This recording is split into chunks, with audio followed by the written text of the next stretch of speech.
Hey there, my name is Steven, and in this video we're going to quickly be going over local SEO, and if you're a small business owner, how you can start to dominate your market, your niche, your local area, and start moving up in that search engine like Google, etc.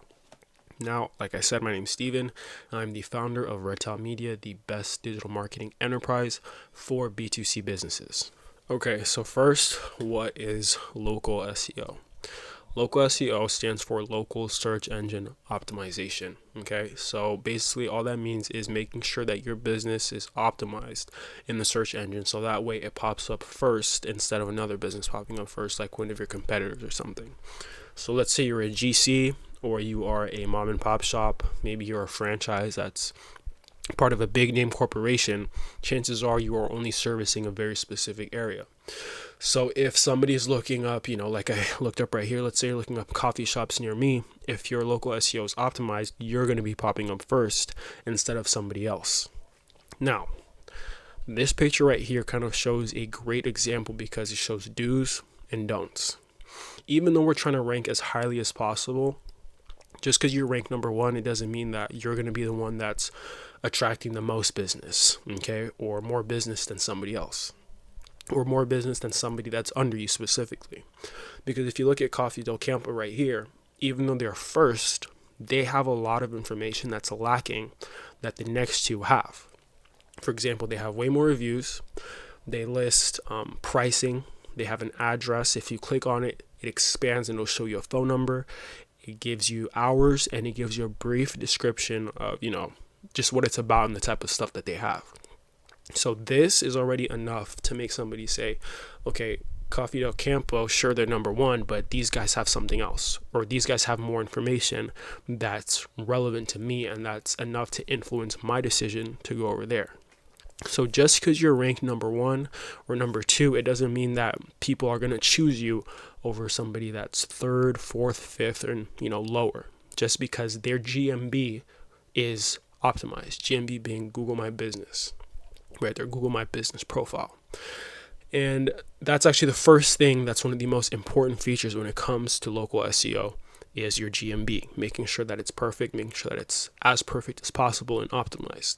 Second is local keywords, but that's more on the back end and on your actual website. Lastly is online reviews. Here, the first one has 11, second one has 172, third has 154. But 172 and 154 also have way more information. They tell you where it's at, they tell you when they're open, they tell you where it's about, and how much money that you're probably going to end up spending. So it's very important that this is optimized. So local SEO is crucial for small businesses because it literally helps put your business right in front of the faces of, somebody who's searching for your business. And literally right in front of your face, because they're either going to be looking this up on a desktop or most of the times they're going to be looking it up on a phone. Everybody has a smartphone these days, and it's much easier to use than a regular computer or a desktop. It's just more convenient, especially if they're outside. No one really walks around with their laptop and just uses it to look something up. They just use their phone. And the reviews are huge because it helps build trust, right? Especially when they're positive reviews. If they're negative reviews, it removes trust. But if it's positive, it helps build trust and it makes them say, everyone else liked it, why wouldn't I? So I mentioned that setting up your Google My Business profile and just having it optimized is crucial. And a lot of people actually don't even have that first step at all. So here's just a quick step by step walkthrough on how to do it. First, you're going to claim your business and you're going to verify your listing, right? That process is very easy, simple, self-explanatory once you start doing it. You want to make sure you fill out all of your business details, okay? Your name, address, phone number, category, hours, just anything that's on there that you can, make sure you fill it out, right? You don't want to end up like Coffee Del Campo, which I showed a few minutes before, where they ended up being first, but they didn't have this stuff. So people don't even know where they're at, okay? So you want to make sure you add photos and videos if possible. Videos, I highly recommend you add videos, but photos and videos will help people feel like they're inside of your shop before they're even there, which just goes along with building trust, like I mentioned it in a couple slides before. Now, post updates and special offers. Updates means if you change your phone number, make sure you change your phone number. If you change your address, make sure you change your address. Just things of that nature so people know how to find you, okay? And special offers, that's just discounts, maybe some promotions you have going on, things of that nature. Optimization tips. Use keywords in your business description.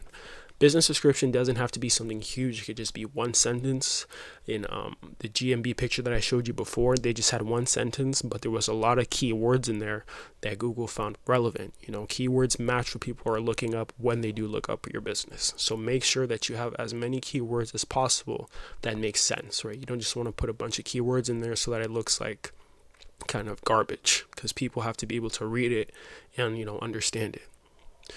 Choose the right business categories. This is something that people just don't do, and it looks a little lazy. Like the first guys in that first slide that I showed you, they just said coffee wholesaler while the other said coffee shop. If someone reads coffee wholesaler, they'll say, I don't want to go to a coffee wholesaler, I want to go to a coffee shop. Add accurate hours. A lot of people also mess up on this. Either they just don't care, they get lazy, or they end up changing their hours like business wise, but they don't show it online. People end up going there and it's closed, and it's like, well, what's going on here? You guys didn't say this online. So you have to make sure that it's as optimized as possible. And when you change it in real life, make sure you also change it online. Local citations in directories. This isn't as complicated as it sounds. You just want to make sure, like I keep mentioning, your NAP is name, address, and phone number. If those change, make sure you change that online too. If you don't have those online, make sure you get that up quick, because if people don't know your name, if they don't know where you're located, if they can't give you a call, then that is business that you're losing to your competitors. In directories, it's things like Yelp, Yellow Pages. If you are, let's say you're a florist shop, there are specific directories for, different industries and niches or niches. Like florists have this thing called the National Florist Directory. Make sure you're on that too. Some people use that, and that's just enough. If you're on that, Google's going to be able to pick that up, and it'll make you guys seem more legit, and then it's going to be a higher chance that they actually push you up on that search engine. Consistency matters, okay? Basically what this means is if you have a Yelp and then you're on a directory and you also have a GMB profile, if you have different phone numbers across each or different hours, that just doesn't look right. Because let's say somebody finds you off of Yelp and you don't update your Yelp, but your GMB is updated. Well, they didn't see your GMB, they saw your Yelp. And then it's like, okay, they updated the hours on this, but not this other thing that I actually use. So then that just causes friction, and they can end up showing up when you're closed or calling the wrong phone number. Local keywords. This is something that I mentioned in one of the earlier slides.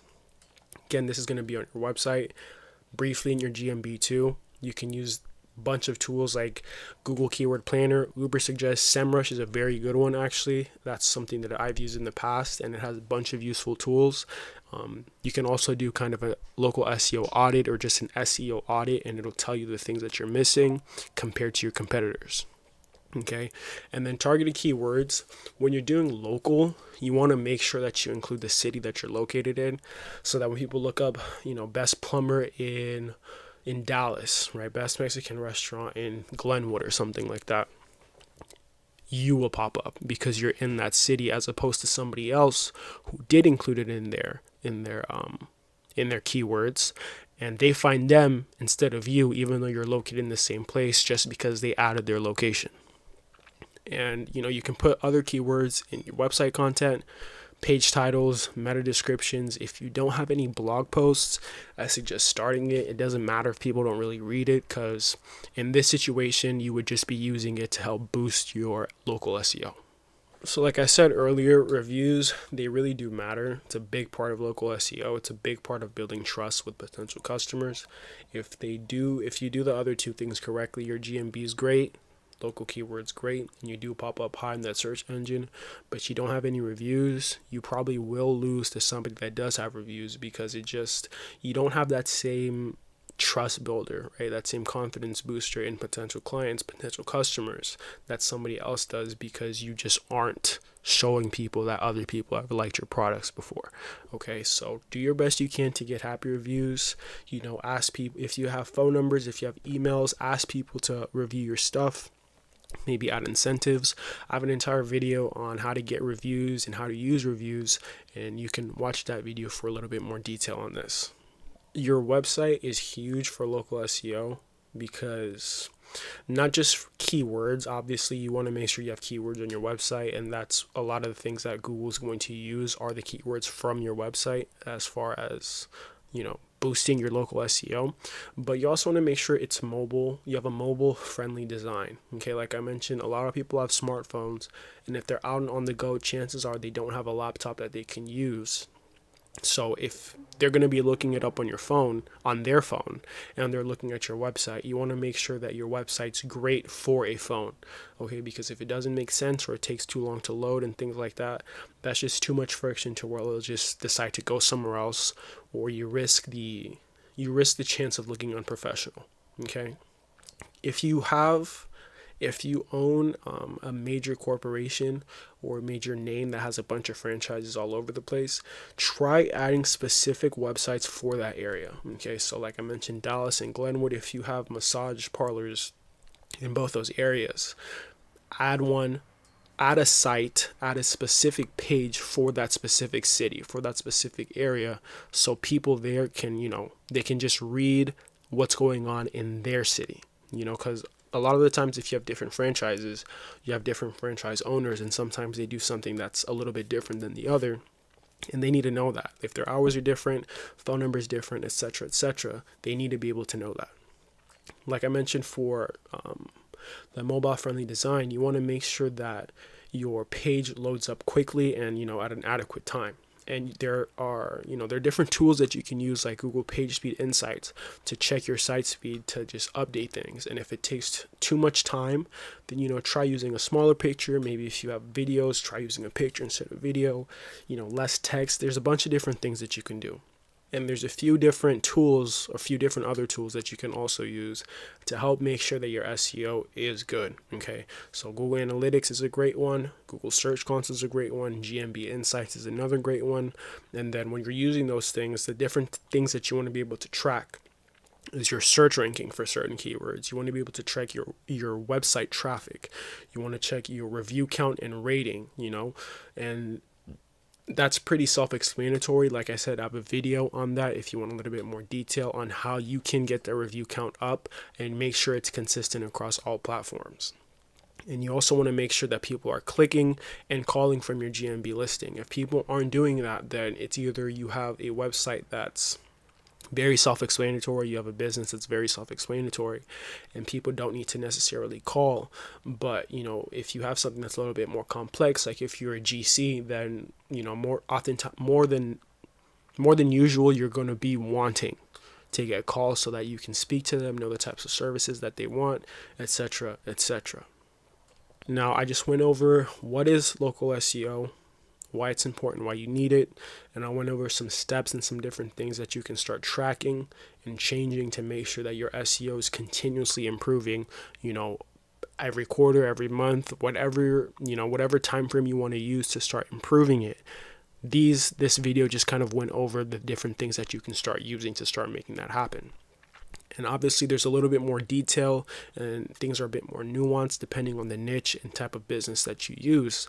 But, if you have the time to start getting into all these things yourself, if you aren't necessarily in the field too much and you have the opportunity to dial in your SEO and other things in your business as well, then congratulations. And I hope that this video can help you and you can start to do more research on how to improve certain different things. But if you don't have the time because you're swamped, or you just can't get your head, you just can't get your mind wrapped around this entire process, then feel free to click the link in the bio, book a meeting with me, and we can have a conversation. Thanks for watching.